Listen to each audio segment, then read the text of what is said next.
ரான்சம்பேர் உலகம் முழுவதும் சர்ச்சையை ஏற்படுத்தி இருக்கும் ஒரு சொல். இது ஒரு இணைய தாக்குதல். இது இந்தியாவையும் விட்டு வைக்கவில்லை. ரான்சம்பேர் என்பது என்ன, இது எப்படி இயங்குகிறது என்பதை விளக்குகிறார் நமது செய்தியாளர் விஷ்ணுராஜ்.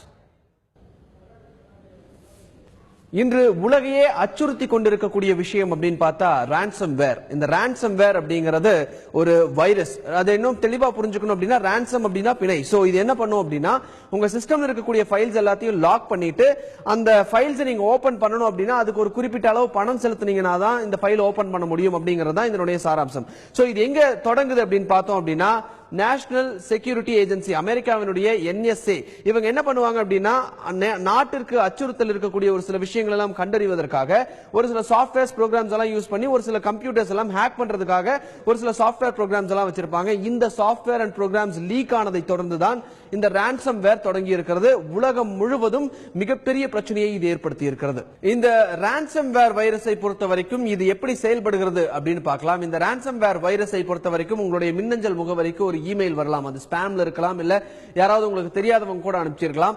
இது யாரை டார்கெட் பண்றாங்க அப்படின்னு பார்த்தா மிகப்பெரிய நிறுவனங்கள், மிகப்பெரிய ஹாஸ்பிட்டல்ஸ், வேர்ல்ட் லெவல்ல இருக்கக்கூடிய மிகப்பெரிய ஹாஸ்பிட்டல் நிறுவனங்களை தான் டார்கெட் பண்றாங்க.